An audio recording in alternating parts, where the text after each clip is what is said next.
Yeah, if this don't show my bias for this specific one, I don't know what will. What's up, Tap? What's going on, everybody? Welcome back to Anime Station and what's Japan and everything animation, and welcome to what I consider the greatest Teenage Mutant Ninja Turtles cartoon of all time, Teenage Mutant Ninja Turtles 2012. This show's a masterpiece. I'm just going to say it right now. As much as I love and cherish that '03 series for getting me into it, there's no doubt in my mind that the one that truly got my turtle fandom going was TMNT 2012. I love, adore, and cherish this show with so much of my well-being, to the point of putting it high on my best Nickelodeon shows list, number one on all these TMNT shows overall, and in my top 5 greatest cartoons of all time, period. Yes, up there with SpongeBob and Danny Phantom. This is a phenomenal, phenomenal show, and I don't really know how to start this review properly, aside from just showing my merch, because I don't really know what else to do. Because as you can see, I have a Splinter there, I have a giant TMNT 2012 Leonardo sitting back there. Like, I adore this season. I absolutely adore this season. And this is probably going to be one of my hardest reviews to do, because I'm not even sure that any word coming out of my mouth is going to be able to do this show justice, but I'll give it my best shot. Let's start with my written review. The only show besides SpongeBob that kept me tuning into Nickelodeon in their god-awful 2010s dark era, and my personal favorite turtle show of all time. Fantastic performances from the entire cast, especially Josh Peck. Yes, Josh Peck, the exact one you're thinking of, who was just in Oppenheimer and is well known as Josh Nichols in Drake and Josh, as Casey Jones, and Seth Green's deeper toned, matured, super phenomenal performance as Leonardo in the later half of the franchise, well, of the series. Stellar writing, excellent characters, impressive 3D CGI animation, easily the best one Nickelodeon has ever done and ever will do. An awesome, very unique art style, great action, very faithful of its source material, arguably even more so than '03 was. Very good humor, fascinating new characters that perfectly fit into the mythos, tons of twists, great emotional moments, slight differentiations that don't feel in the least bit disrespectful and instead add new layers of intrigue to the character dynamics, as in stuff like Karai being Splinter's daughter, stolen by Shredder. That's the kind of stuff I love. Where were we? An insane final season, especially the annual Halloween watch that is the Savanti Romero saga. Great humor, a bunch of references, 2 great crossovers, a great pace, a perfect runtime per episode at 22 minutes, and extremely high rewatchability. Also, Sonic himself, Roger Craig Smith, voices the hilarious role of the Pulverizer, because adding any Sonic cast member to your show is always a win. Yes, I know I mentioned Dan Green in the '03 review, but here in the 2012 show, as Pulverizer, Roger Craig Smith does such a great job. He's so funny, he's such a likable character, and that just makes what happens to him when he becomes Mutant Man even more tragic. Like, phenomenal job, Roger. You knock it out of the park as you always do. Its one and only flaw is its lack of a definitive, satisfying conclusion, since the final season is more of a what-if anthology than an actual interconnected finale. Yeah, that's the one bummer with this season. I feel like the one thing that everyone takes issue with this season, and that is the fact that the final season's not really much of a finale, and it's more of just a bunch of what-if stories being told in this universe. Yes, the Mad Max finale is technically the actual series finale, and it's a really freaking amazing one at that. But it still technically is not really a finale of the series, because it technically takes place in a different dystopian reality. It's a whole can of worms I'm not going to open. I collected a bunch of the toys from this series that I mostly still have to this very day. I mean, that's and have watched this excellent installment in its entirety at least once every year since its sad ending in the late 2010s. Overall, I adore this one, and while I really wish that it got at least one more season instead of the pile of garbage that followed after it, we'll get into that in the next review, I still cannot recommend it highly enough. It's one installment of the series that no one should miss. Yeah, if you somehow, for whatever reason, have not checked this show out yet, do it. Just because it's Nickelodeon doesn't mean that you should turn away from it. It is arguably one of their best shows of all time, and they did so much more with this than you'd expect them to. Like, when I first heard that Nickelodeon got the license to TMNT, considering the fact that this is in the dark era when Nickelodeon was completely creatively bankrupt, I was rolling my eyes like, oh no, this is going to be crap, this is going to be terrible, this is going to be a horrible dumpster fire. No, it turned into my favorite TMNT show of all time. I had all those toys right there. I also had the other 3 basic turtles. I had the sewer layer. I'm pretty sure I had the shell raiser at one point. Like, I was obsessed with this show. It was so good, and it rekindled my love of TMNT that had gone dormant since the 03 show. And this show, man, this show's phenomenal.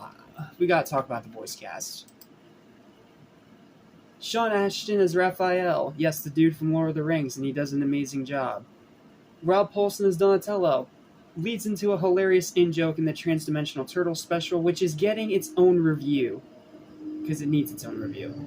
Then you have Greg Sipes, good old Beast Boy, voicing Michelangelo. He does an amazing job. Mae Whitman is April, is really good. Hoon Lee as Splinter is fantastic, arguably the best Splinter we've ever gotten. I already praised Seth Green's Leonardo. It is a casting I didn't think would work, but it works amazingly well, and I absolutely love it. Kevin Michael Richardson as Shredder is also absolutely fantastic, especially in the final seasons when he becomes Super Shredder. Some of his best voice work. Then you have Josh Peck as Casey Jones. I already praised him as well, but his Casey Jones is fantastic. Nolan North is back again. This time he's the voice of Krang, and he does an amazing job. And when I say back again, it's because he's also the voice of Raphael in the 2007 movie, which we'll get more into tomorrow. But yeah, amazing, amazing voice cast. Then you have Jason Biggs, the original voice of Leonardo, and he also did a really good job. Then you have Brian Bloom as Captain Ryan. He's okay. Kelly Hu as Karai is fantastic. Clancy Brown as Razar is awesome. Eric Bauza as Tiger Claw is Eric Bauza. I don't need to explain more. Scott Menville as Crankshaw is great. Christian Lands as Fishface is great. Fred Tatasciore, who many of you may remember from a couple DC animated movies I reviewed back in DC Live, is Rocksteady in this interpretation. He does an amazing job. Phil Lamar, yes, the guy from Futurama, is the voice of Stockman Fly, and he does an amazing job. Like, I gotta talk about the whole voice cast. There's so many great names in here that we gotta go full in. Just give me a minute.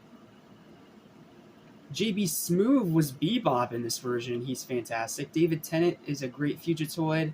Peter Lorre was a great Leatherhead. Corey Feldman, yes, the guy that voiced Donatello in the old 90s movie, plays Slash in this version, and he does an amazing job. Andrew Kishino as Fong does really good. Keith Silverstein as Kirby O'Neill is fantastic. Jim Meskimen as Carlos Chang O'Brien Gambi. Yeah, that one was a bit weird.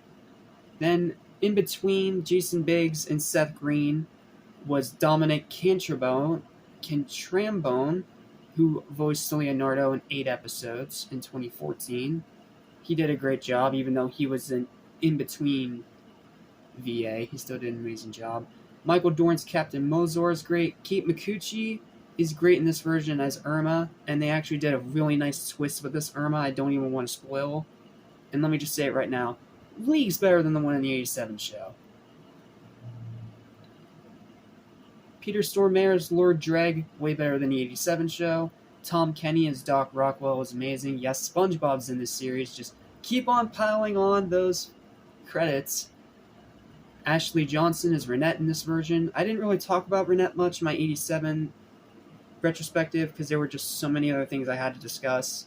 But Renette in that show was pretty good, but I really like her here. Then you have Roseanne Barr as Krang Prime, who's pretty good. And then you have the late, great Gilbert Gottfried as Krang Subprime.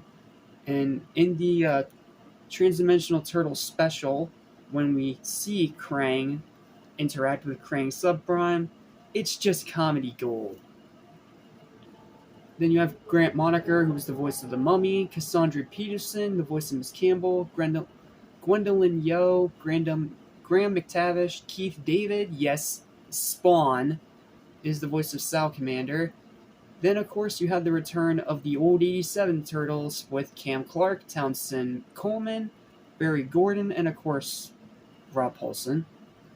Zelda Williams, Carrie Margrill, Robbie Rist, Jeffrey Combs, yes, that Jeffrey Combs, the one from Reanimator. He's the voice of Rat King. He does amazing. AJ Buckley, Pat Fraley, Sad Shimono, Robert Forster, James C., Mark Hamill. He's Mark Hamill, moving on. Jessica DeCinco, Nyambi. I don't know why. Whatever. I didn't come up with that name. Yuki Matsuzaki? Sorry, some of these names are so crazy, but he voices Usagi. He does a great job. Keen Young, Evan Kishima, D. Bradley Baker. Yep, that one. Danny Jacobs. I already talked about Roger Craig Smith. Ron Perlman. Yes, Hellboy's in this show too. Voice of Armageddon for 3 episodes. Amazing job there. Chris Sarandon is Count Dracula in this version in the Cervantes Romero saga. He does an amazing job. Then you have Ciro Nieli as the pizza delivery boy. Danny Trejo. Yes, that Danny Trejo is the voice of Neutralizer for 3 episodes. Keith Morris, Lewis Black, Jim Piddock, Brittany Isabashi, Kari Hiroyuki Tagawa, John DiMaggio, who's back again. Like, this voice, I could go on about this voice cast forever. Robert Englund, freaking Freddy Krueger, is the voice of the Dire Beaver. And a human driver, voiced by Steve Bloom. Like, it just goes on and on. Frank Welker as Doc Rockwell. Bill Moseley as Bernie. Like, Yuri Lowenthal as the ninja. Like, it goes on and on. Heck, even Kevin Eastman himself, one of the creators of Ninja Turtles, voices a character. They're the voice of the Ice Cream Cat. Like, this cast is stacked. Like, I didn't even realize how many voices were behind this series.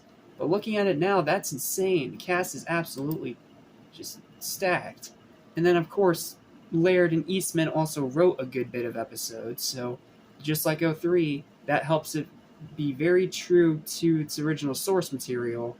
Like, I could go on and on about this show, but it's already been 13 minutes, and I don't want to end up pushing 20 minutes like I did talking about 03. Overall, my final thoughts on this show: love it, adore it, go out and buy the complete collection right now. It's less than $30 for 5 whole seasons. You have no excuse. It's well written, it's incredibly acted, fantastically executed, great stories, great characters, great animation. It's just a great, phenomenal show.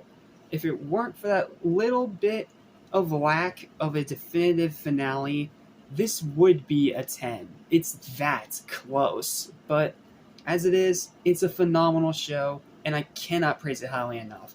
My final verdict for Teenage Mutant Ninja Turtles 2012 is going to be the highest 9.5 out of 10 that I can give it. And if you haven't seen it for whatever reason yet, go watch it right now. The first season's free on Netflix, and you can get the entire collection on Amazon for a very affordable, cheap price. There is no reason to skip out on this interpretation of the TMNT. It is the best one that they have ever gotten. Like, I can't say anything more than that, because then I'm going to end up going into spoilers and taking an hour. So that's going to do it for this review. Thank you guys so much for watching. Please don't forget to like, share, and subscribe if you haven't already. And we have to drop the fun, because next review we got to talk about a pile of garbage.